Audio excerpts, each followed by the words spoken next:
సర్వలోకమందున తండ్రి, ప్రేమ కలిగిన దేవా, ఉదయకాల సమయంలో ఈ 10th డే VBS కొరకై నీ వైపు చూస్తున్నాము. మీరు తీసుకొని వచ్చిన ప్రతి బిడ్డలతోనే మీకు వందనములు చెల్లిస్తున్నాం. గత 9 days వ్యాపారమైన కృప చొప్పులో మమ్మల్ని మా బిడ్డల్ని జ్ఞాపకం చేసుకొని మీరు ఇచ్చిన ఈ VBS బట్టి మీకు వందనములు.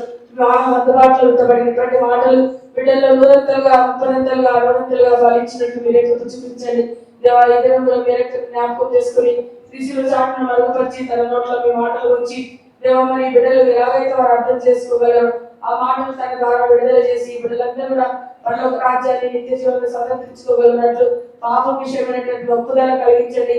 ఈయన విశ్వాసము నీ వాక్యం లోబడే వారిగా చేయండి. ఈ వారం అంతట్లో ప్రభావి పరిశుద్ధాత్మ దేవుని యొక్క సన్నిధి సంచారం మా మధ్యలో ఉంచండి. ప్రభావికార చీకటి శక్తులన్నింటినీ యేసు నామములో బంధిస్తూ ఇక్కడ ఉన్న టీచర్స్ ని మమ్మల్ని మా బిడ్డలందరినీ మీ దయల చేతికి అప్పగించుకుంటూ యేసుక్రీస్తు నామములో స్తుతించి ప్రార్థించి అడిగి వేడుకుంటున్నాను తండ్రి. ఆమేన్. Praise Lord children. ఈరోజు ఎన్నో రోజు అయిపోయింది కదా మనకి VBS, ఇంకా లాస్ట్ డే. బాధగా ఉందా? ఓకే, మన లెసన్లోకి వెళ్దాము. చూడండి, మన థీమ్ ఏమిటి?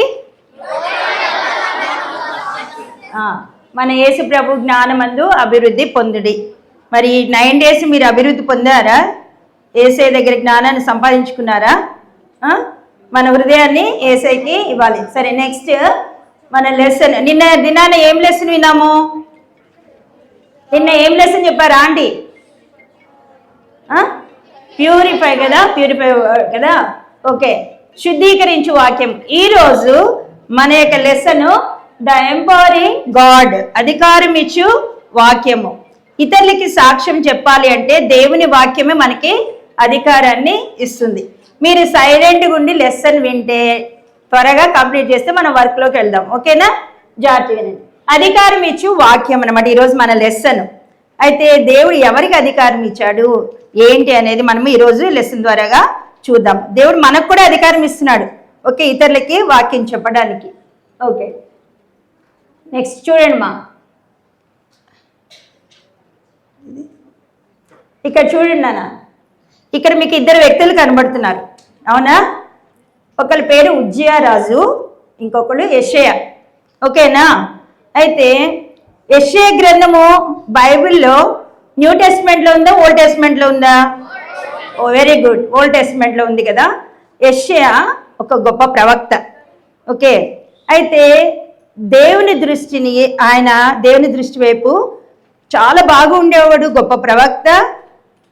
అయితే దేవుని దృష్టి యందు ఆయనకి తగ్గిపోయిందనమాట, అంత ఎక్కువగా చూపించలేకుండా ఉన్నాడు. అది ఎవరి సమయంలో జరిగింది, ఎవరి కాలంలో, ఏ రాజు కాలంలో అంటే ఉజ్జియా రాజు కాలంలో జరిగిందనమాట. ఉజ్జియాకు 16 సంవత్సరాల వయసులో ఉన్నప్పుడు మరి యెషయా ప్రవక్తగా మరి అప్పుడే సేవకు సమర్పించుకొని ఉండుండొచ్చును. అప్పుడు యెషయా కూడా మరి యవన వయసులో ఉన్నాడు. అయితే ఉజ్జియా రాజు, దేవుడు బాగా ఉజ్జియా రాజుని ప్రేమించాడు, దీవించాడు అనమాట. దేవుడు అంటే కూడా ఉజ్జియాకి చాలా ప్రేమ, ఇష్టము. అలా ఉన్నప్పుడు ఉజ్జియా యెహోవా దృష్టికి యథార్థంగా ప్రవర్తించాడని మనకి బైబిల్లో చెప్తా ఉంది ఉజ్జియా రాజు. ఓకేనా? యథార్థంగా దేవుని దృష్టికి మరి ఆయన ఉంటూ వచ్చాడు.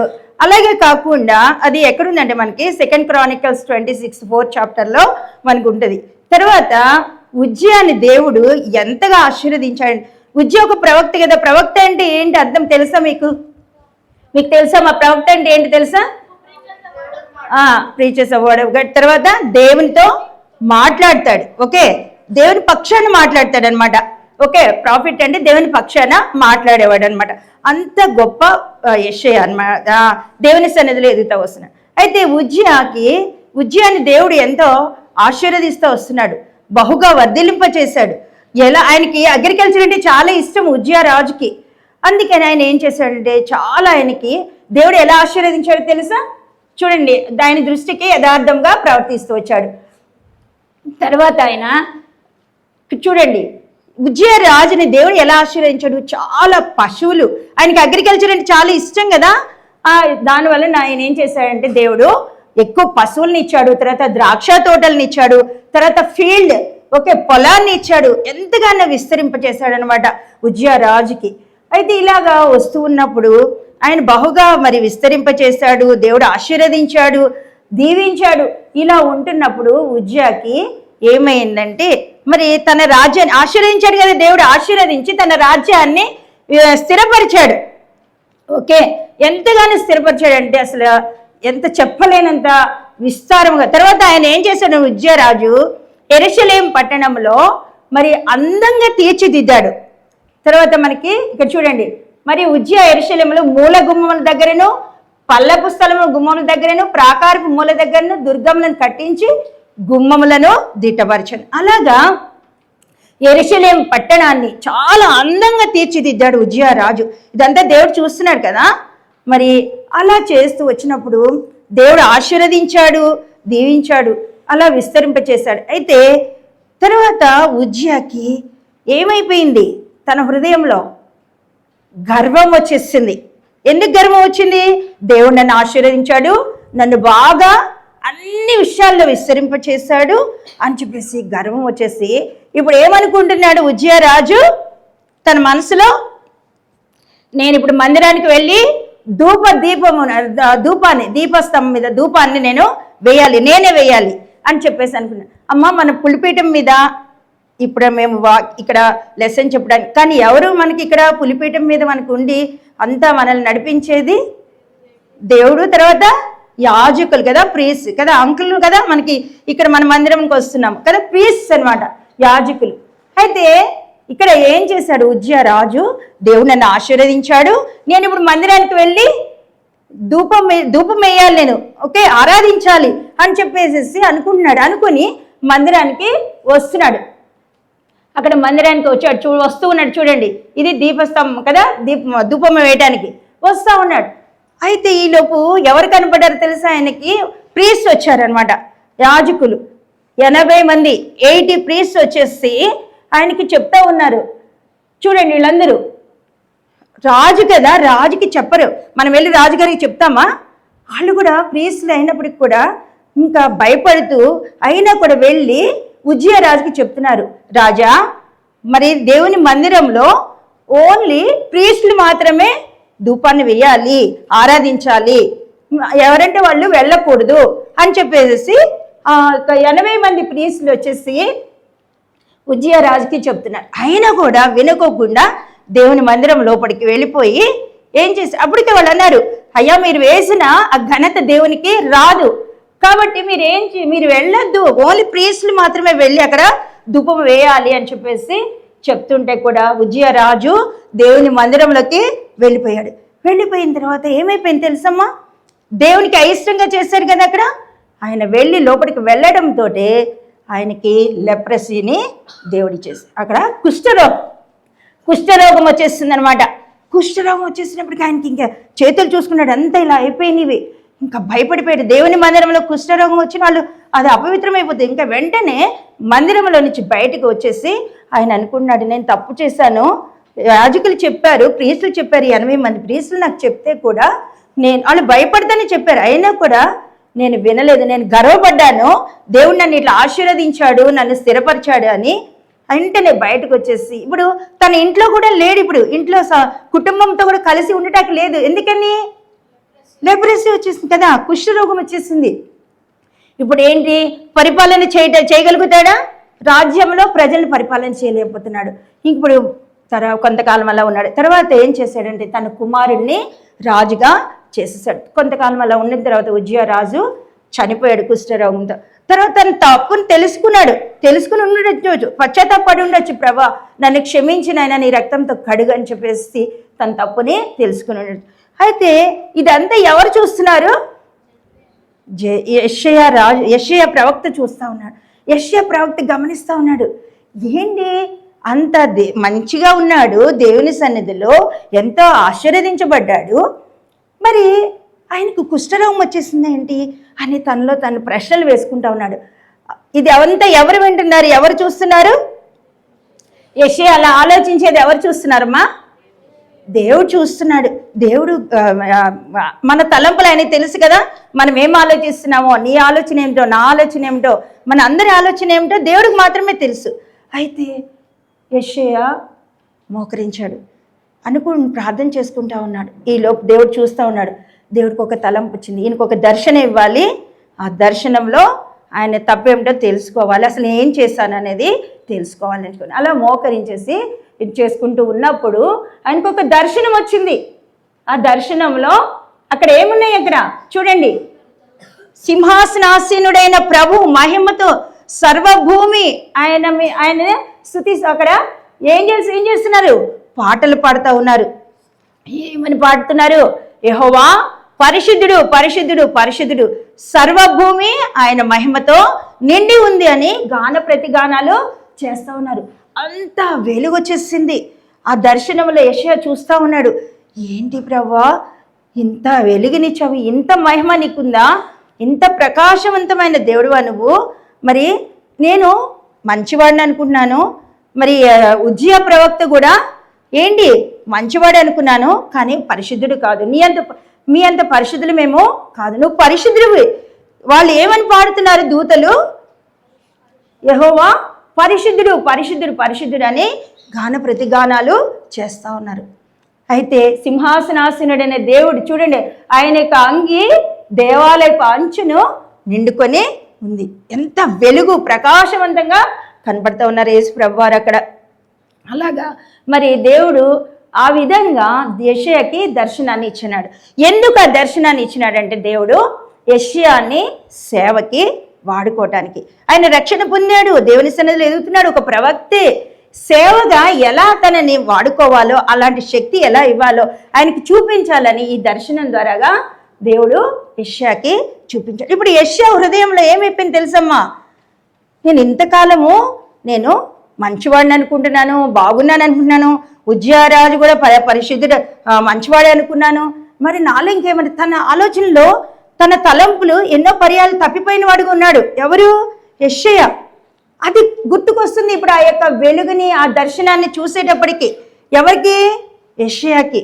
నేను చాలా నా దేవునికి అయిష్టమైనవి ఇంకా నాలో ఏమైనా ఉన్నాయేమో అని చెప్పేసి ఇంకా ఇప్పుడు ఏమంటున్నాడు యెషయా, దేవా నన్ను కడుగు, నీ బిడ్డగా నన్ను చేసుకో, నాలో ఇంకేమైనా ఉంటే, నేను సణుక్కున్నాను, నా తలంపులు ఏమనుకుంటున్నాడు అక్కడ మత్తయి సువార్త 15:18 మన హృదయంలో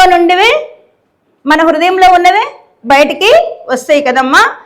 మన హృదయం ఏంటి, ఆయన ఏమనుకున్నాడు, యూదా జనాంగం అపవిత్రులు, వాళ్ళు నియమ నిబంధనలు పాటించరు, వాళ్ళు సరిగా ఆరాధించరు, నేనైతే దేవుణ్ణి ఆరాధిస్తున్నాను అని చెప్పేసి తను అనుకుంటా ఉన్నాడు యెషయా. తర్వాత ఇక్కడ ఇదేమో అత్యున్నత సింహాసనం ప్రభు కూర్చునిగా నేను చూశానని, ఆయన అంగే అంచులు దేవాలయాన్ని నింపి అని ఇందాక మనం యేసు ప్రభు వారు అక్కడ ఆ సింహాసనం మీద కూర్చున్నప్పుడు మనం చూసాము కదా.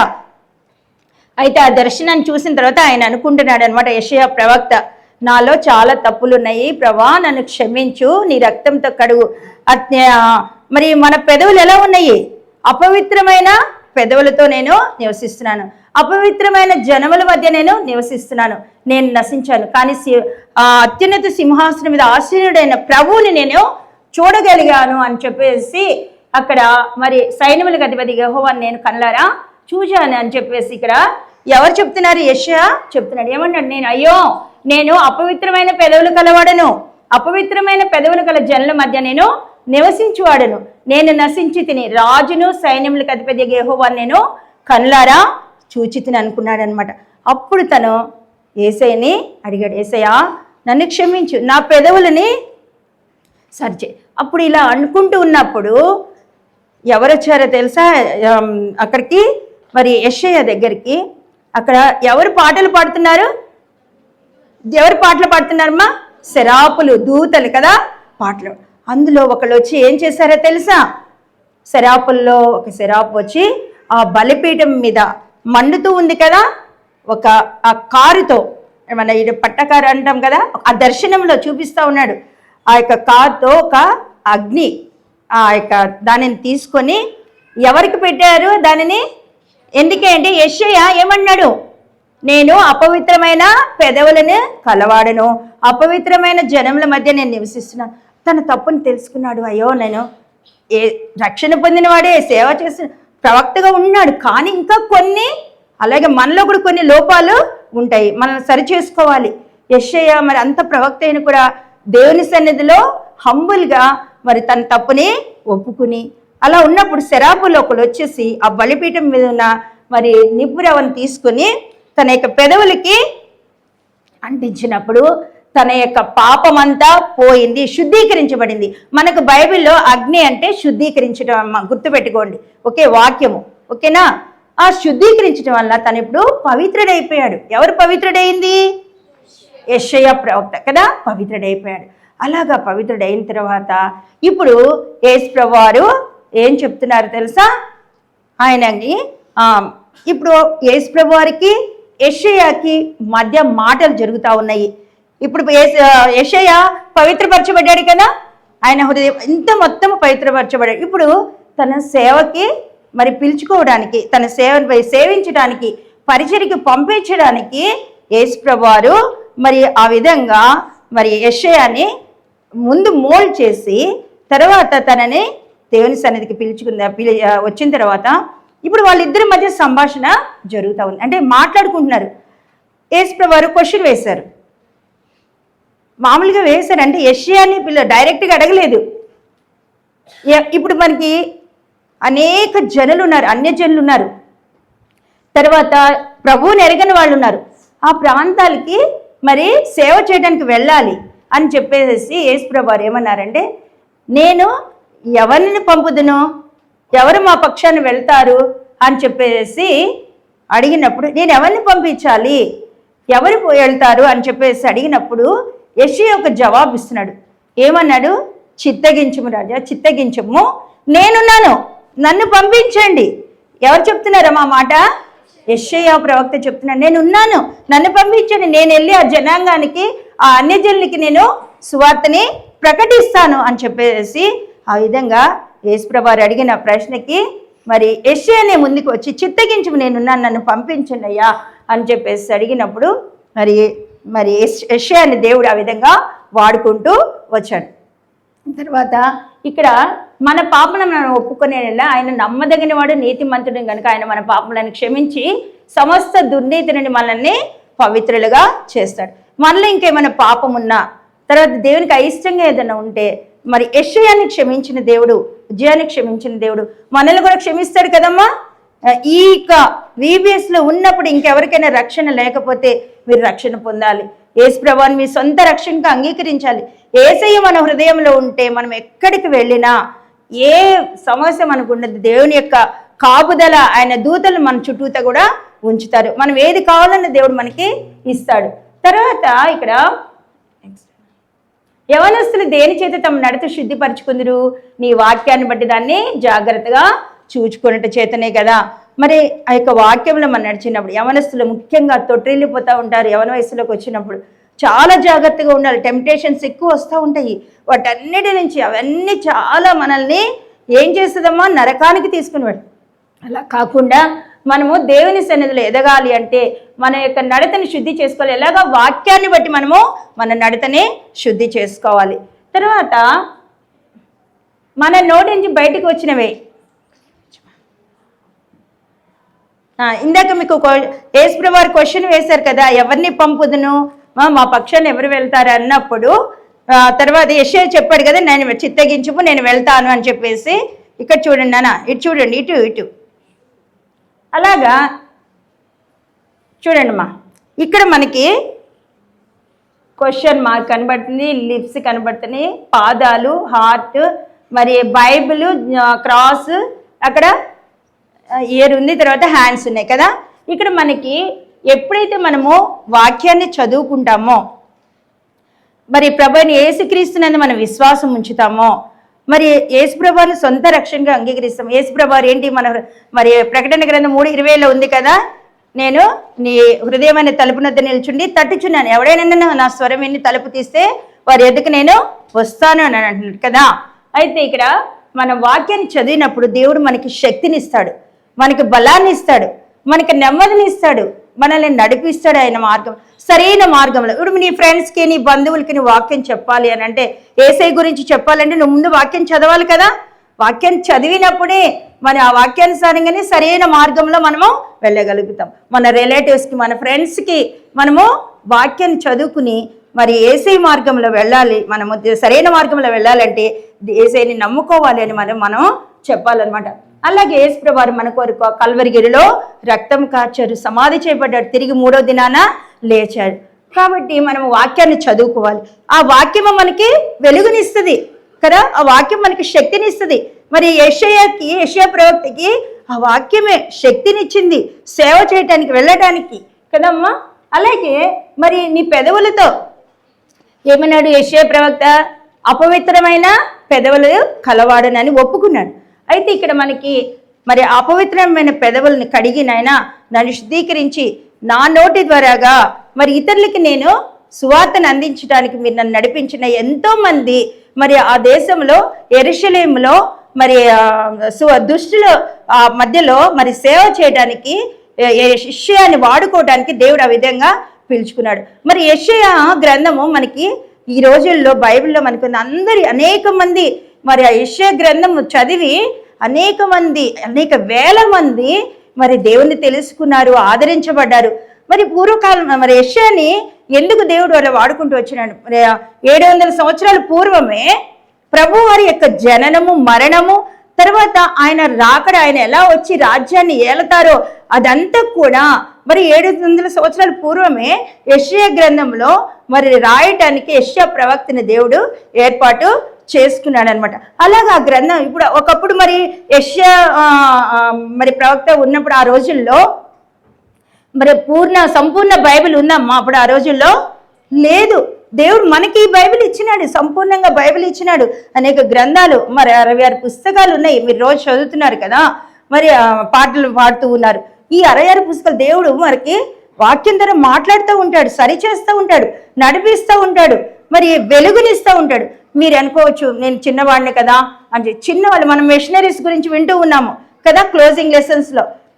తర్వాత అనేక మెయిన్ లెసన్స్ ఎంతో మంది మరి ఈ వాక్యాన్ని చిన్న వయసులోనే మీ ఫ్రెండ్స్కి, మీ రిలేటివ్స్కి, మీ ఊర్లు వెళ్ళినప్పుడు యేసయ్య మన కొరకు మరి మన పాపల నిమిత్తము, మన పాపాన్ని క్షమించడానికి, మన పాపాలని కడగటానికి ఆయన మరణం పొంది సమాధి చేయబడి తిరిగి లేచాడు అని చెప్పి మీరు సువార్తని అందించాలి. అలాగా మరి ఇక్కడ ఆ విధంగా మరి మనం ఎప్పుడైతే వాక్యాన్ని చదువుకొని ఇతరులకు చెప్తామో వాళ్ళు వింటారు కదమ్మా. మనం వినేవారంగా వాళ్ళు వినేటట్టుగా మన వాక్యాన్ని చెప్పాలి. తర్వాత దేవుడు మనకి చేతులనిచ్చినాడు. ఈ చేతులు దేనికి ఉపయోగించుకోవాలి? మనము ఆయన యొక్క సేవకి ఉపయోగించుకోవాలి. ఆయన సేవ మరి ఈ చేతులతో ఆయన పరిచర్య చేయటానికి మనము ఉపయోగించుకోవాలి. తర్వాత అయ్యా మరి నన్ను ఎక్కడికి పంపుతావు? యెషయా ప్రవక్త అడిగాడు కదా, చిత్తగించు నేనున్నాను, నన్ను పంపమని. మరి యేసయ్య మిమ్మల్ని అడిగినప్పుడు మీరు ఎక్కడికి వెళ్తారు? మీరు వెళ్తారా? దేవుని పరిచర్య చేస్తారా? మీరు ముందుకు వస్తారా? నేనున్నాను ప్రభా, నన్ను పంపించండి ప్రభా, నేను చెప్తాను ప్రభా అని మీరు చెప్పగలుగుతారా? చెప్పాలి. యేసయ్య గురించి, సువార్త గురించి ఎంతమంది అంకుల్ ఆంటీ వాళ్ళు సువార్త పరిచర్యలు చేస్తూ ఉన్నారు కదా. ఆ విధంగా మనము మన చేతులతో దేవుణ్ణి స్తుతిస్తూ మరి దేవుని పరిచర్య, దేవునికి సేవకు, దేవుని సువార్తకి వాడుపడుతూ తర్వాత మరి సువార్త వల్ల సిద్ధ మనసు జోడుని మనం తగిలించుకొని ఈ యొక్క పాదాలతో మనము సువార్త చేయటానికి వెళ్ళాలి. దేవుడు ఆ విధంగా మరి వాడుకోవాలని. తర్వాత ఇప్పుడు దేవుడు మనకి ఇక్కడ మనకి దేవుని వాక్యాన్ని బట్టే మనమమ్మ సరైన మార్గంలో వెళ్ళగలుగుతాము. దేవుని వాక్యాన్ని బట్టే మనకి నెమ్మది ఉంటుంది. మన పాట పాడుతున్నారు కదా జనరల్ సింగింగ్లో, అన్న వాళ్ళు నేర్పిస్తున్నారు కదా, నీ వాక్యమే నన్ను బ్రతికించాను. బాధలలో అది మనకి నెమ్మదిని ఇస్తుంది కదా, సంతోషాన్ని ఇస్తుంది కదా, ఎంతో మనల్ని కాపాడుతుంది, నడిపిస్తుంది.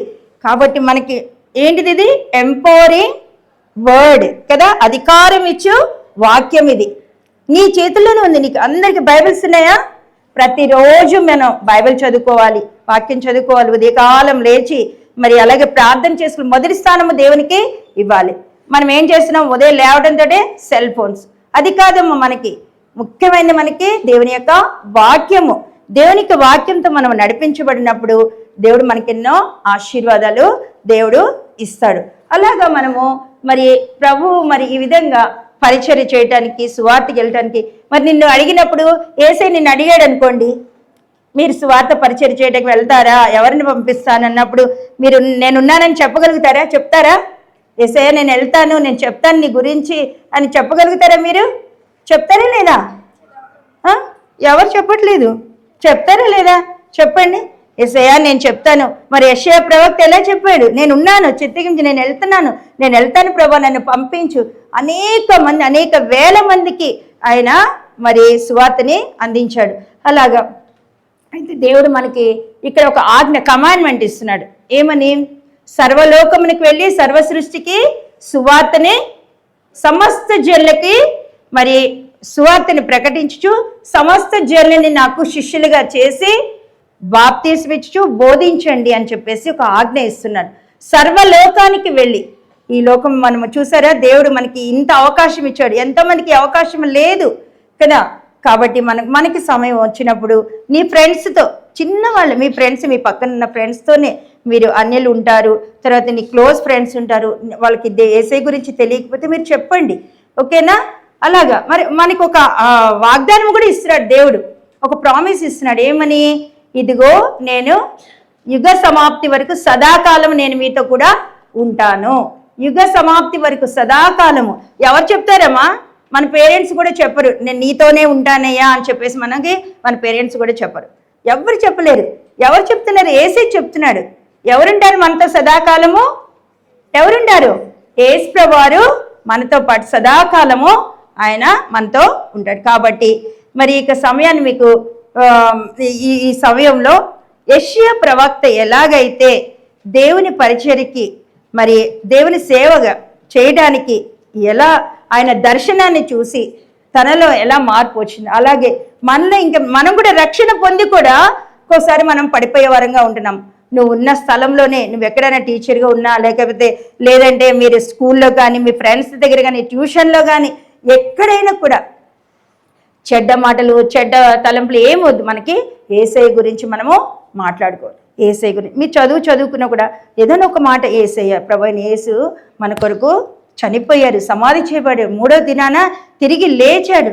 కాబట్టి మీరు ఆయన్ని నమ్ముకోండి మీరు విశ్వాసంతో వాళ్ళకి చెప్పాలి వాక్యము. చెప్తారమ్మా మీరు? చెప్తారా లేదా? యేసయ్య గురించి మీరు ఈ 10 దినాలు, మరి ఈరోజు 10వ దినం కదా, మరి యేసు ప్రభువు గురించి తెలుసుకునేది, మనకి అధికారం ఇచ్చే వాక్యం ఏంటి? దేవుని వాక్యము, యేసయ్య వాక్యము అధికారం ఇస్తుంది. మనకి అధికారం ఉంది. మనం ఈ వాక్యం ద్వారాగా ఇతరులకి మనము చెప్పే అధికారాన్ని దేవుడు మనకిచ్చాడు. సర్వలోకానికి వెళ్ళి సర్వ సృష్టికి సువార్తని ప్రకటించమంటున్నాడు. అలాగా మరి దేవుని సన్నిధిలో మరి ఎదుగుతూ ఉండాలి. తర్వాత ఈరోజు మెమరీ వర్స్ చూడండి అమ్మా.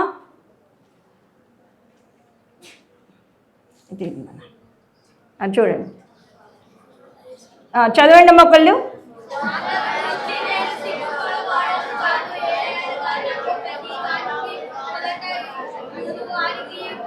యూదునికి, ఓకే, నాతో పాటు పలకండి అమ్మా. సువార్తను గూర్చి నేను సిగ్గుపడివాడను కాను, ఏలైనగా నమ్ము ప్రతివానికి, మొదట యూదునికి గ్రీసు దేశస్థునికి కూడా రక్షణ కలుగు చేయుటకు అది దేవుని శక్తి అయి ఉన్నది. మనము దేవుని సువార్తని ప్రకటించడానికి మనం సిగ్గుపడకూడదు కదా. ఇది ఈ రోజు యొక్క మెమరీ వర్స్, నేర్చుకోండి, ఓకేనా? మరి యేసయ్యని మీ సొంత రక్షణగా అంగీకరించారా లేదమ్మా? బాయ్స్, నేను చూసాను, నా క్లాస్లో ఉన్న పిల్లలు వాళ్ళు మొన్ననే వచ్చారు, ఎంత నాటిగా ఉన్నారు. అది కాదమ్మా, అల్లరి పిల్లలుగా ఉండకూడదు. దేవుని సన్నిధిలో ఉన్నాం మనము, చాలా జాగ్రత్తగా దేవుని సన్నిధిలో ఎదగాలి, ఓకేనా? మీరు ఇప్పుడు చిన్న వయసులోనే నెమ్మది భయభక్తులు నేర్చుకుంటే, దేవుని సన్నిధిలో ఎదిగితే, పెద్దవాళ్ళైనప్పుడు మీరు ఒక మిషనరీలుగా, ఒక సేవకులుగా, మరి పరిచారకులుగా మీరు తయారు చేస్తాడు దేవుడు, ఓకేనమ్మా? Girls very good. నిన్న చాలా మంది వాక్యాలు బాగా రాశారని ఆంటీ వాళ్ళందరూ చెప్పారు. మరి ఇంకా కొంతమంది, ఎవరో కొద్ది మంది మాత్రం సరిగా రాయలేదని, అందరూ ఆల్మోస్ట్ రాశారు. దేవునికి వందనాలు. మరి ఆ వాక్యాలు మీ హృదయంలో ఉండాలి, మీ హృదయంలో నాటబడాలి. సువార్త గురించి సిగ్గుపడకుండా మీ ఫ్రెండ్స్కి, మీ రిలేటివ్స్కి మీరు చెప్పాలి యేసయ్య గురించి, ఓకేనా children? Okay, praise the lord.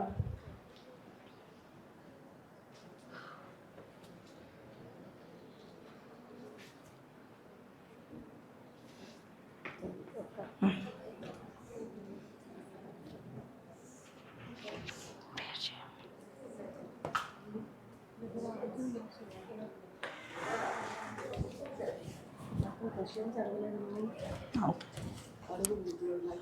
Questions అడుగు, నేను ఒక్కసారి ఇది రైట్ చేస్తాను.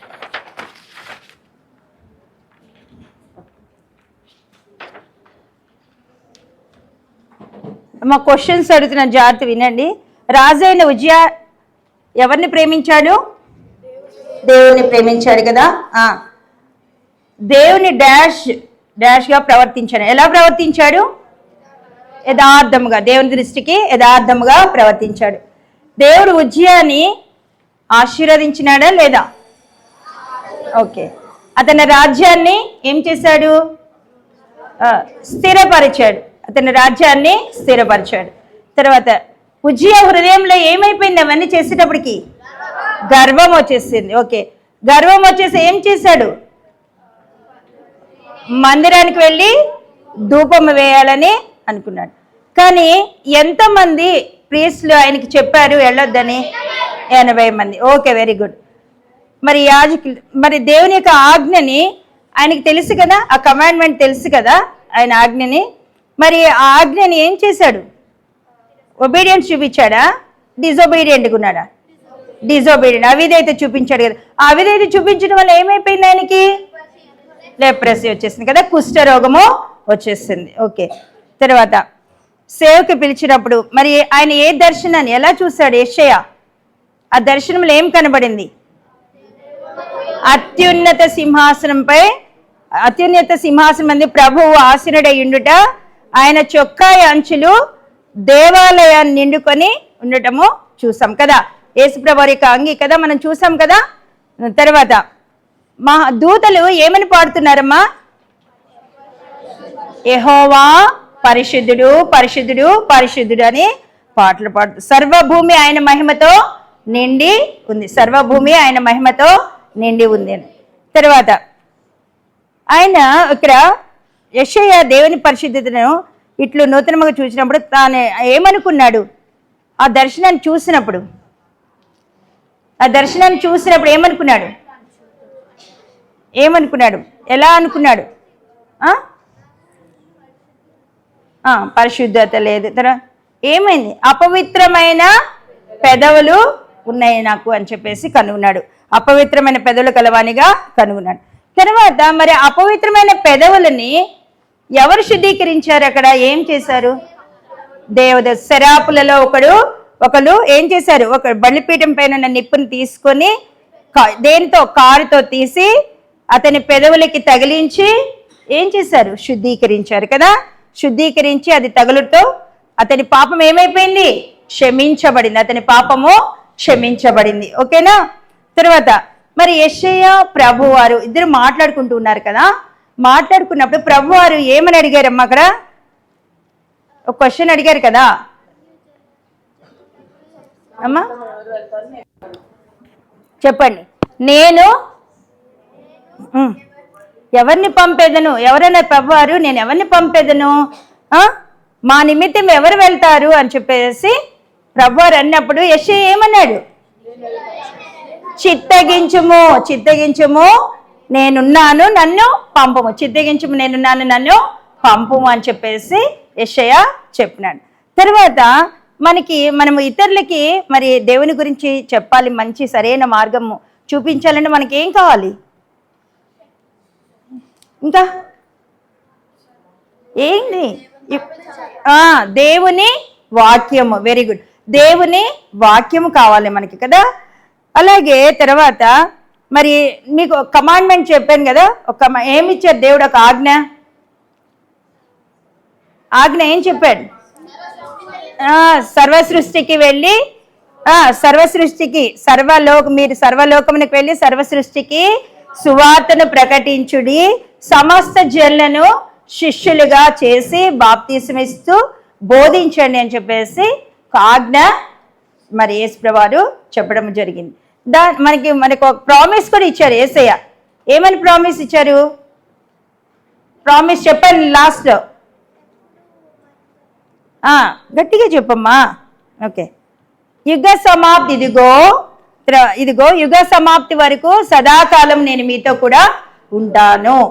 యుగ సమాప్తి వరకు ఒక్కరోజు 2 రోజులు కాదు, యుగ సమాప్తి వరకు సదాకాలం నేను మీతో కూడా ఉంటాను అనే ఒక ప్రామిస్ మనకి దేవుడు ఇచ్చాడు. ఓకేనా? మరి యేసుప్రభు వారు మిమ్మల్ని అడిగినప్పుడు నేను వెళ్తాను ప్రభు అని చెప్తారా మీరు? ఓకేనా? Praise the lord.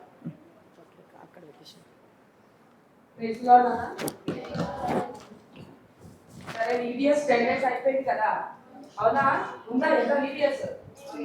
10 days అయిపోయింది కదా. సరే, 10 days లో జస్ట్ నేను మిమ్మల్ని అడుగుతాను, మీకు ఎంత గుర్తుందో. ఫస్ట్ లెసన్ పేరేంటి నాన్న? మనం నేర్చుకున్న ఫస్ట్ లెసన్ పేరు? Very good, inspired word. Second lesson, third lesson cover అయినాయి అన్ని కాదు. Wow, very good. ఫోర్త్ అక్కడికి లెసన్, వెళ్తే నేను బ్యాగ్ కూర్చుకోండి. Fifth lesson praising word. Sixth lesson holy word. Very good. Seventh lesson the word Jesus Christ. Eighth lesson, ninth lesson purifying word. 10th lesson సరే, వీటన్నిటి యొక్క సారాంశం ఏంటి అసలు? ఈ సంవత్సరం VBS లో మనం నేర్చుకున్నది ఏంటి? వాక్యం యొక్క ప్రాముఖ్యత. వాక్యమే యేసయ్య, వాక్యమే దేవుడు కదా. ఆ వాక్యము మన మధ్యలో ఉన్నది ఇప్పుడు. అయితే ఈ వాక్యం ఏం చేస్తుంది? ఎవరైతే ఈ వాక్యం చేత వెలిగించబడతారో, అంటే ఏంటి? ఎవరితోనైతే దేవుడు మాట్లాడాడో వాళ్ళు ఏం చేస్తారు? వెంటనే దేవుని వాక్యానికి విధేయత చూపిస్తారు. అంటే ఏంటి? యేసయ్యా, నేను తప్పు చేశాను, నన్ను క్షమించు, నా పాపములన్నీ నీ రక్తంతో కడుగు, నా కోసం నువ్వు శిలువలో చనిపోయావు కదా, నువ్వు నా కోసం శిలువలో కాచిన రక్తంతో నా రాంగ్ థింగ్స్ అన్ని కడిగి నన్ను నీ బిడ్డగా చేసుకో అంటే దేవుడు ఏం చేస్తాడు? మనల్ని కరెక్ట్ చేస్తాడు, మనల్ని నడిపిస్తాడు. అంత మాత్రమే కాదు, మన నిత్య జీవానికి ఆయన మనల్ని వారసులుగా చేస్తాడని నేర్చుకున్నాం. మర్చిపోతారా నాన్న మరి ఇవన్నీ కూడా? అంతేగాని ఇంకేం నేర్చుకున్నాం? డైలీ వర్డ్ చదవాలి, దేవుడి వాక్యాన్ని చదవాలి. చదివితే దేవుడు మనతో మాట్లాడతాడు. మనం ఎలా నడవాలి, ఏ వేలో వెళ్ళాలి, ఏ వేలో వెళ్ళకూడదు, ఏం చెయ్యాలి, ఏం చేయొద్దు, ఇవన్నీ కూడా దేవుడు మనకి బోధిస్తాడు. సరేనా? సరేనా మరి? సరేనా? చెప్పండి. ఈరోజు మెమరీ వర్స్ ఏంటి? రోమన్స్ 1:16. ఈరోజు మనం నేర్చుకున్నది ఏంటి? రక్షించబడిన అంటే యేసయ్య హృదయంలో అంగీకరించిన ప్రతి బిడ్డ కూడా దేవుడు మనకి ఏమని ఆజ్ఞాపించాడు? సర్వలోకానికి వెళ్ళి సర్వ సృష్టికి సువార్త ప్రకటించమన్నాడు. అంటే అలాంటి సర్వలోకానికి మేము వెళ్ళలేమనొచ్చు. మన ఇంట్లో ఉన్న వాళ్ళకే. ఇప్పుడు మీరు ఊరికి వెళ్ళిపోతారు కదా, ఊర్లలోకి వెళ్తారు, మీ నేబర్స్ ఉంటారు, మీ కజిన్స్ ఉంటారు, వాళ్ళందరికీ మీరు VBS లో విన్నవన్నీ షేర్ చేసుకోవచ్చు. అది కూడా దేవుడి పనే. సరేనా నాన్న? God bless you all. సరే, ఇప్పుడు మనం క్లాసెస్ కి వెళ్తాము. దయచేసి వెళ్ళండి. కొత్త వాళ్ళు ఎవరైనా వస్తే బాయ్స్ ఇటు నా left side, girls right side ఉండండి. టీచర్స్ వెళ్ళండి. ఇప్పుడు ఆంటీ వచ్చి మనకు ప్రేయర్ చేసినాక ఇమీడియట్ గా మీరు క్లాసెస్ కి వెళ్ళండి. నాన్సీ ఆంటీ వచ్చి ప్రేయర్ చేస్తారు.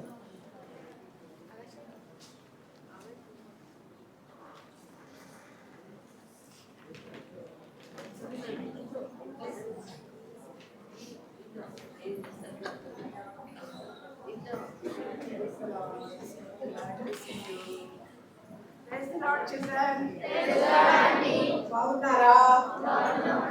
2024 సంవత్సరం VBS చాలా ఘనంగా జరిగింది. మీరందరూ వచ్చి సంతోషంతో పరిగెత్తుకొని కాస్తమే దేవుని మందిరంలో పరిగెత్తుకొని వచ్చి వాక్యం ద్వారా బలపరచబడి, మరి ఈ వాక్యం అనేది ఏంటి? ఈ వాక్యం మన హృదయంలో మనం భద్రము చేసుకున్నప్పుడు, ఈ వాక్యంతో మనం ఎదుగుతున్నప్పుడు మనతో పాటు మన హృదయంలో ఉన్నటువంటి వాక్యము కూడా దినదినము ఎదిగి మీరందరూ కూడా రక్షించబడి ఒక దినమున దేవుని బిడ్డలుగా, దేవుని సేవకులుగా, దేవుని సాక్షులుగా ఉండాలని ఈ యొక్క విరామ బైబిల్ పాఠశాల చిన్న బిడ్డల కొరకు ప్రత్యేకంగా కళ్యాణ ప్రార్థనా మందిరము ఎంతో భారంతో, ప్రయాసంతో, ప్రార్థనాపూర్వకంగా ఏర్పాటు చేయబడింది. కనుక మీరందరూ వచ్చి దీనిలో పాల్గొనేందుకు చాలా సంతోషము.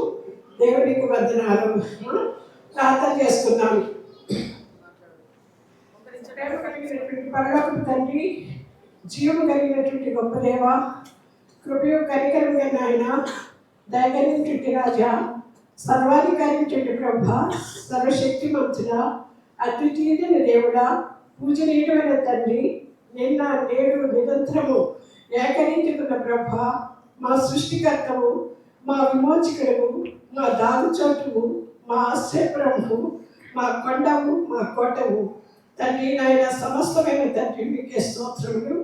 లోకములో ప్రభా తండ్రి పాపం చేతిలో అపరాధం చేతిలో చచ్చినటువంటి మమ్ములను యేసుక్రీస్తు ప్రభు యొక్క మరణ భూస్థాపన పునరుత్థానం ద్వారా మమ్మల్ని బ్రతికించి ఈ లోకంలో ప్రభా తండ్రి నాయన మమ్మలను ఒక ప్రత్యేకమైనటువంటి జనాంగంగా మమ్మల్ని చేసుకొని మీ బిడ్డలు మీ సొత్తు ప్రభా తండ్రి రాజులైన యాజక సమూహము పరిశుద్ధ జనాంగమైనటువంటి బిరుదు దేవుడి సొత్తైన ప్రజలైనటువంటి నామకరణం మాకు దయచేసిన మీ కృప కొరకు ప్రభా వందనం చెల్లిస్తుంటున్నాను. మరొకసారి ప్రభా 2024 సంవత్సరం ప్రభా తండ్రి ఈ యొక్క దేవాతని కన్యలు ప్రార్థన మందిరంలో చిన్న బిడ్డలు యవన బిడ్డల యొక్క ఆత్మీయ వేళ్ళ కొరకు రక్షణ కొరకు ఏర్పాటు చేయబడినటువంటి ఈ యొక్క ప్రభా తండ్రి విరామ బైబిల్ పాఠశాలను బట్టి మీకు వందనం చేస్తున్నాను. ఈ 10 దినంలో ప్రభా మీరు చూపించిన కృప కొరకు వందనములు. అనేక మంది బిడ్డలు రాగానికి ఇచ్చిన కృప కొరకు వందనములు. విత్తబడినటువంటి వాక్యము బట్టి మీకు వందనం చేస్తున్నాను. ప్రభా టీచర్స్ అందరూ ఎంతో ప్రభా తండ్రి మా భారంతో ప్రార్థన పూర్వకంగా పాఠములు ప్రభా తండ్రి నాయన సిద్ధపడి బిడ్డలకు అర్థమవగలిగినట్లు పటముల ద్వారా వాక్యము ద్వారా ప్రభా తండ్రి వారికి వివరించి చెప్పుటకు మీరు ఇచ్చిన కృప కొరకే వందనం చెల్లిస్తున్నాను. విత్తబడినటువంటి వాక్యము ప్రతి బిడ్డ యొక్క హృదయంలో ప్రభా ఫలించినట్లు తండ్రి హృదయంలో వారు భద్రపరచుకొని యేసుక్రీస్తు ప్రభు నా దేవుడు నా సృష్టికర్త నన్ను సృష్టించాడు, నేను ఆయన బిడ్డగా నేను జీవిస్తానన్నటువంటి ఒక దినం వాడు తీర్మానం చేసుకున్నట్లు కృపణించుకొని వేడుకొచ్చున్నారు. ఈ యొక్క పరిచర్యలో పాల్గొనేటువంటి ప్రభా తండ్రి ప్రతి బిడ్డ కొరకు ప్రభా మీకు వందనాలు చేస్తున్నాను. ప్రతి బిడ్డను కూడా ప్రభా మీకు దీవించుకొని వేడుకొచ్చున్నాను. తండ్రి నాయన ఈ యొక్క వేసవి సమయంలో భయంకరమైనటువంటి ఎండమైనటువంటి సమయంలో ప్రభా తండ్రి మరి బిడ్డలు యవనస్తులు టీచర్స్ వాలంటీర్స్ అందరూ కూడా ప్రభా ఎంతో ప్రయాసం మీకు ఇష్టముగా ప్రభా మీకు ఇష్టపూర్వకమైన పరిచర్య జరిపించినందుకే వందనం చెల్లిస్తుంటున్నాను. బిడ్డలందరూ దీవించండి, టీచర్స్ దీవించండి, యవనస్తు దీవించండి, బాధ్యత పొందినటువంటి బ్రదర్స్ ప్రభా తండ్రి నాయన కోఆర్డినేటర్స్ అందరూ కూడా ప్రార్థిస్తున్నాను. అందరూ కూడా బాగా దీవించి ఆశ్రయించమని విత్తబడినటువంటి వాక్యం ప్రభా తండ్రి సాతాను ఎత్తుకొని పోకుండా అది ఫలించినట్టు దయచేసి కోరుకుంటూ ప్రతి ఒక్క బిడ్డను కూడా పేరు దీవించుకొని వేడుకుంటూ మీకే మహిమా ఘనత ప్రభ ఆరోపించుకుంటూ మీ పరిశుద్ధ నామాన్ని హెచ్చిస్తున్నాను. నేను ఎంతగానో తగ్గించుకుంటూ యేసయ్య వారి ప్రశ్నలు స్థుతించి ప్రార్థించి వేడుకొచ్చున్నాను తండ్రి.